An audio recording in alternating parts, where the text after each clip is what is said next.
Voici donc le 15e numéro de Face à 3, le dernier avant les vacances. À mes côtés pour cette édition, Yves Cressard de La Bretagne à Paris et Henri Vincent, envoyé spécial permanent de France Inter. Quant à notre invité, vous allez le découvrir tout de suite, il s'agit de Spirou. Spirou qui est rennais, ça vous ne le savez peut-être pas tous. Rennais depuis quand, Jean-Claude Fournier? Bien depuis 1970. Alors vous êtes un père adoptif. Ah oui, je suis le quatrième. Je suis le quatrième dessinateur de Spirou. Enfin, Spirou ne peut pas dire que Spirou soit spécialement rennais. Disons que Spirou est dessiné à Rennes, quoi. Enfin, Spirou, c'est un personnage d'origine belge au départ, et puis qui, en fin de compte, est devenu plus ou moins international, quoi. Comment s'est passé alors ce phénomène? Ça peut paraître étonnant a priori que quelqu'un qui a trouvé un personnage qui a autant de succès que Spirou l'abandonne à d'autres. Oui, mais je crois que c'est la guerre qui a fait ça. Je crois que c'est ça. Parce que Robert Welter, Robvel, le premier créateur de Spirou, qui habite à Saint-Malo d'ailleurs, qui habite maintenant à Saint-Malo, et à l'époque, il habitait, je crois, en Belgique ou dans les Ardennes. Enfin, il a créé Spirou, et la guerre a empêché la correspondance entre la France et la Belgique. Je crois que le journal était vraiment totalement belge, quoi, hein. Et il a eu du mal. Il a fallu que les dessins soient repris par un autre, par un Belge, pour faciliter l'impression du journal, et ainsi de suite. Le Belge en question qui a repris la succession, c'est Gigé. Et Gigé a dessiné Spirou pendant quelques années, je crois 2-3 ans, à peu près pendant toute la guerre d'ailleurs. Et puis Franquin a pris la succession, et Franquin a fait Spirou pendant 25 ans, lui, à peu près, hein. Après quoi, moi je l'ai pris parce que Franquin en avait marre de le faire. Puis Franquin s'amusait mieux avec son Gaston, hein. Est-ce que ça veut dire que vous n'allez pas le faire toujours non plus, que vous allez peut-être vous aussi en avoir marre, comme vous venez de le dire? Peut-être que j'en aurai marre, peut-être que mes lecteurs en auront marre en auront marre de moi, peut-être que l'éditeur en aura marre de moi, je ne sais pas. Je pense que je ne ferai pas Spirou toute ma vie, c'est sûr, ça. Alors, vous avez déjà envisagé un personnage qui pourrait...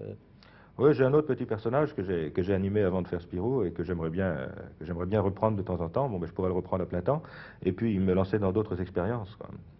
Et Spirou a beaucoup évolué. Maintenant, il s'engage dans la vie moderne, dans la vie politique même. Oui, enfin, la vie politique, oui, dans la vie où tout est politique. Mais enfin, oui, Spirou s'accroche maintenant à l'actualité, quoi.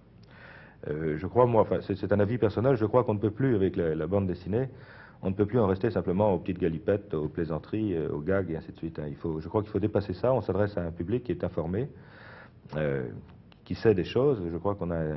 Enfin, moi, je pense que mon rôle en créant de la bande dessinée, c'est d'aider mes lecteurs dans une sorte de réflexion sur le monde, sans que pour autant ce soit ennuyeux, hein. J'essaye toujours de faire de la bande dessinée marrante, comme j'aime moi la bande dessinée, avec du rêve, avec peut-être un peu de poésie, du mystère, bon, une intrigue bon, intéressante à suivre, mais enfin accrocher à l'actualité, hein, le plus possible. Alors qu'autrefois, la bande dessinée était essentiellement destinée aux enfants, maintenant, elle s'adresse de plus en plus aux adultes.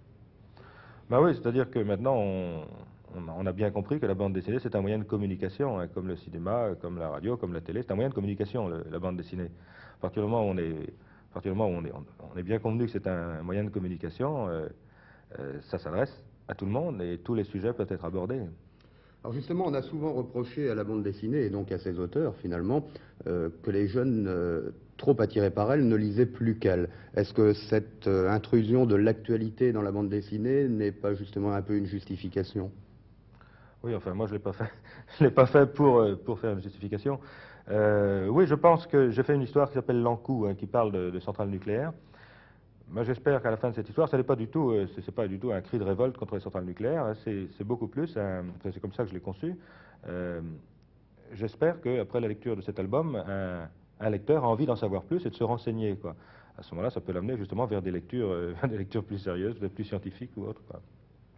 Après l'Ankou, il y a Kodo le tyran qui vient de sortir. Là, d'autres grands problèmes d'actualité, la peine de mort, la drogue, le totalitarisme. Ouais. Ben, j'ai voulu en faire, Kodo le tyran, j'ai voulu en faire une sorte d'Amin Dada asiatique, quoi. Je ne savais pas encore à l'époque qu'Amin Dada quitterait le pouvoir, mais enfin bon, c'est une sorte d'Amin Dada asiatique avec tous les clichés, hein. Il y a une série de clichés là-dedans, bien sûr, d'idées toutes faites sur le dictateur imbécile, quoi, hein.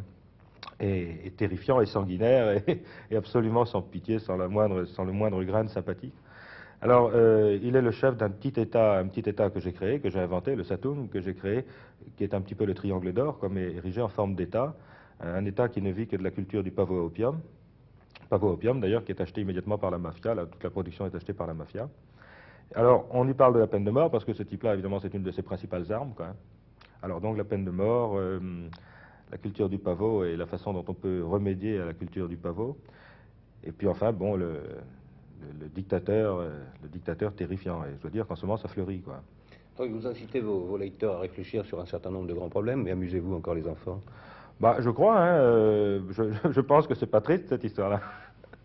J'ai essayé, je ne veux pas essayer, enfin c'est normal, moi je fais de la bande dessinée comme j'aime en lire, alors je pense qu'il y a là-dedans une dose de rigolade, d'évasion, de découverte d'autres pays, et ainsi de suite. Oui, mais à un certain niveau, vous arrivez à faire un travail de journaliste ou de reporter quand vous créez une bande dessinée qui s'inspire de faits réels et que vous transposez, ça vous oblige peut-être à avoir quand même pas mal de connaissances et à faire des recherches pour Oui, faire quelque chose de valable. Ouais, je fais une assez grosse recherche documentaire. Et puis évidemment, quand mes héros se trouvent confrontés à un problème important et qu'ils y apportent une solution, moi c'est une solution que j'imagine en général, mais je me base toujours sur des faits réels pour amener une solution. Là, dans cet album-là, enfin, dans la deuxième partie de l'album, parce qu'il va être en deux parties, là je suis en train de terminer la deuxième partie, mes personnages vont apporter une solution à tous les problèmes qui se posent à ce petit pays. Et cette solution, moi j'ai trouvé dans les dossiers de l'OMS, quoi.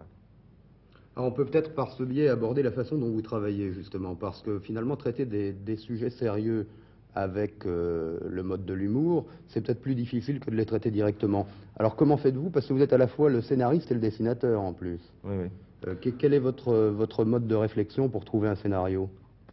Alors ça, disons qu'il y a un thème. Il faut dire que pour réaliser une histoire de bande dessinée comme celle-là, en 44 pages, il me faut de 7 à 8 mois de travail. Mais 7 à 8 mois de travail de dessin que je fais sur un scénario qui est déjà totalement terminé, avec mise en scène, cadrage, enfin tout le travail est fait au brouillon. Donc pendant les 7 ou 8 mois de dessin, je n'ai plus tellement de travail de réflexion à faire. Donc je pense à l'histoire suivante. Alors l'histoire suivante, j'y pense, bon, il y a un tas de choses, un tas d'informations qui m'arrivent par la radio que j'écoute, par la musique que je vais écouter, par des voyages que je vais faire, par des rencontres que je vais faire. Et toutes ces choses-là, ça s'emmagasine là-dedans, j'ai une assez bonne mémoire. Et alors ça s'emmagasine et puis, je sais pas, il y a tout un circuit, tout un circuit qui fait que les idées, il y a des associations qui se créent, quoi, hein. Les idées se lient entre elles et il vient toujours un moment où je me dis, tiens, ça pourrait être un bon thème, ça. Voilà. Alors là, c'était sur la drogue, parce que c'est un truc qui me fait assez peur, quoi. Et alors, là-dessus, bien sûr, sur le problème de la drogue, on a embrayé d'autres choses. Bon, il y a la peine de mort, et puis il y a ces tyrans, quoi. Bon, tout ça s'est assemblé pour faire un ensemble aussi cohérent, enfin, je pense, j'espère. Jean-Claude Fournier, vous dites que vous avez bonne mémoire et pourtant vous avez oublié depuis longtemps le marsupilami, vous savez, cet animal extraordinaire qui accompagnait Spirou. Ah oui, j'ai pas oublié, mais c'est le créateur des marsupilamis, il a voulu le garder pour lui, Franquin. Il m'a fait cadeau de tous les autres personnages, ce qui est drôlement chouette, mais le marsupilami, il l'a gardé parce qu'il envisage de lui faire vivre des grandes aventures indépendantes au marsupilami. Alors le fera-t-il? Ça, je ne sais pas, c'est à lui qu'il faudra poser la question. Oui, au niveau technique pur, comment traduit-on finalement ces idées? C'est un peu la question que je vous posais tout à l'heure, que je reprends. Comment est-ce qu'on passe au niveau du gag? Là, je sais que c'est très technique et que ça n'est pas évidemment explicable. Mais moi, je peux pas dire parce que c'est avec le crayon que ça se fait, ça. Il y a quand même des études de phonétique pour les noms, pour trouver oui. le... Oui, oui. Oui, c'est ça, oui. L'histoire de Franquin, par exemple, qui, pour faire des histoires de marsupilami, avait prévu de ramener le marsupilami dans sa forêt palombienne d'origine et créer pour ça toute une tribu d'Indiens vivant là-bas. Et il avait acheté un poste de radio qui lui permettait d'écouter les émissions en langue indienne de Colombie, je crois, oui, de Colombie. Et parce qu'il y avait, comme il y a chez nous en Bretagne, on accorde 1 heure ou 2 heures en langue, en langue locale, en langue régionale. Alors il écoutait ces émissions-là, il les enregistrait pour retenir la phonétique de la langue. Et à partir de cette phonétique, là, il recréait, lui, des noms d'Indiens qui est basé sur cette phonétique, mais qui pour nous avait un autre sens. Alors, je me rappelle, il y en a un qui s'appelait T'as pas vu. Bon, c'est un type toujours comme ça, avec des cheveux qui lui tombaient sur le nez. Bon, t'as pas vu, t'as pas été gâté. C'était un type absolument affreux, atroce, tout petit. Bon, alors voilà, ça c'est une façon d'utiliser bon, les techniques modernes. Il y a aussi les bruits, hein, les bruits de sirène, les bruits de train, les différents bruits. Quand on veut les rendre, on doit les rendre graphiquement. Nous. Alors souvent on enregistre ces bruits, ou alors simplement on les écoute bien.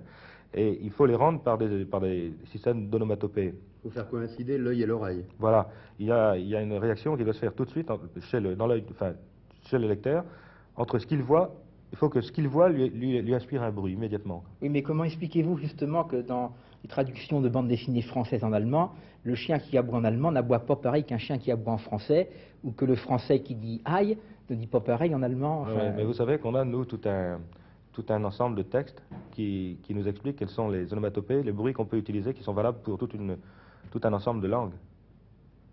Il y a donc vraiment des procédés quand même professionnels connus et quasiment codifiés. Oui, ça c'est codifié. Les bruits les plus importants, le bruit d'une mitraillette, le bruit de fermeture éclair, tous ces machins-là, enfin, un corps qui tombe dans l'eau, tout ce qu'on veut, enfin, il y en a quand même 2 pages avec la possibilité valable pour plusieurs langues, hein, parce que la plupart de nos histoires nous sont publiées dès le départ en plusieurs langues.